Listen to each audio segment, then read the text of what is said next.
Tonight for dinner, we're having tasty, tasty gyros. Or at least my version of it. I'll be using venison, but it can be made with pork, beef, lamb, or even chicken. Let's get started.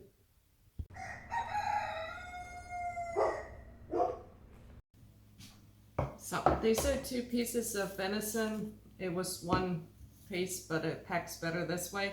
It's from the hind quarter. I'm not sure what the proper terminology is. And this is slightly frozen. What I'm going to do, against the grain, which is a little bit difficult here, I want to have flat, thin pieces. No gyros, gyro.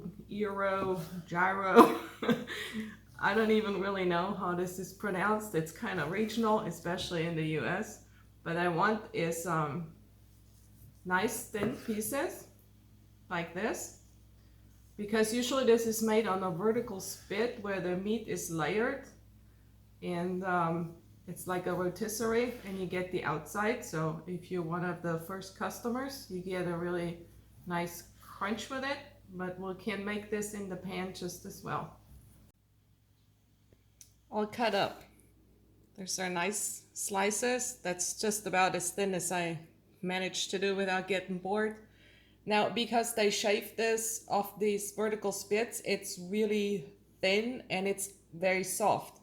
What I can do now is put this in the pan, season it, and then at least the taste would be okay, but it's not quite as soft.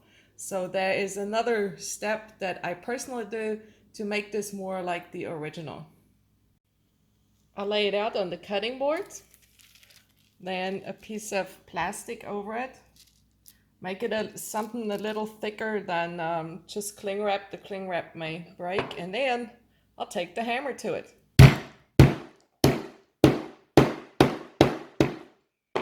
And see, that way it makes it thinner, and it'll just cook up softer, because this just gets really quick fried. Okay, let me do all these and then I'll show the next step. This is all done.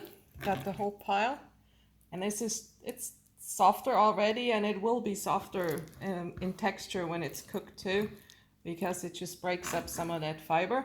And now we need to deal with the seasoning. We're still about 6 hours away from having this for dinner, and I want to let this sit and marinate in the dry spice mix until we're ready. This is a whole lot of stuff: salt, garlic, cinnamon, dill, marjoram, nutmeg. I'll put a whole list down above the comment section, because some of these are carryovers from the yard. They are not very fine. They're just too lumpy, especially the rosemary and the garlic too. I dehydrated that. So I'll just put it in my herb dedicated coffee grinder that just had some moringa done, and then it's all thin and I can apply it. There, perfect. Looks like store-bought. It has a little bit moringa in it too. This is way more than we'll eat tonight, but I'll just fill it in the little jars then, and then I can spice whatever that's coming up.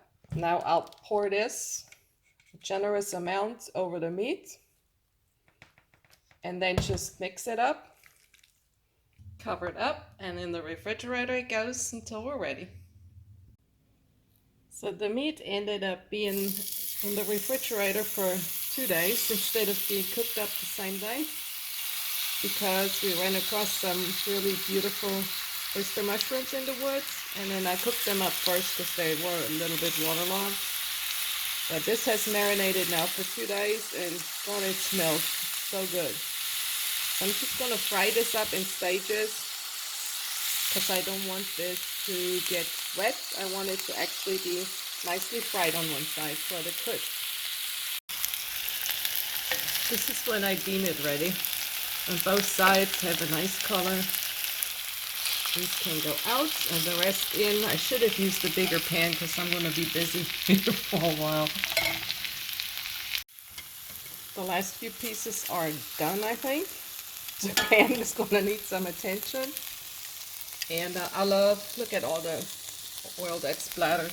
I love having the stainless plates next to the stove when I cook in batches, because it keeps it warmer because I can butt it up right next to it.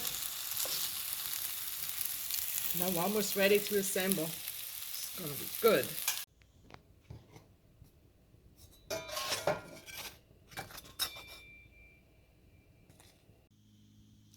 Time to assemble our gyros. I made the pita bread.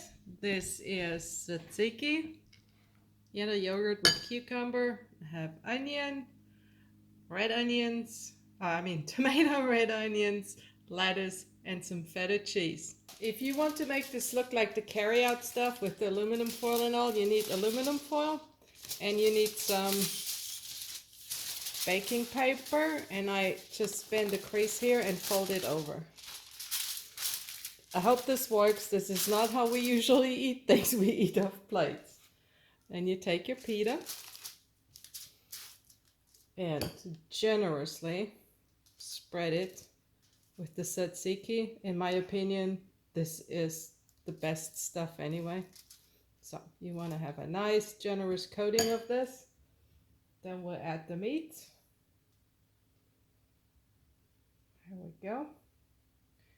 And the seasoning in this meat is so delicious, but put a label on now. I still have this left, and I'll just add a little bit more.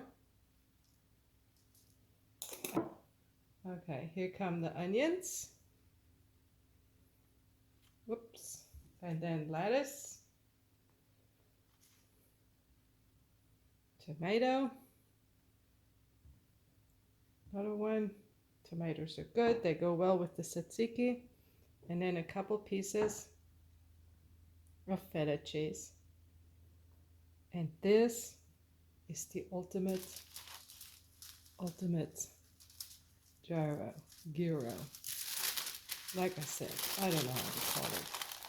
So I'm gonna wrap that up.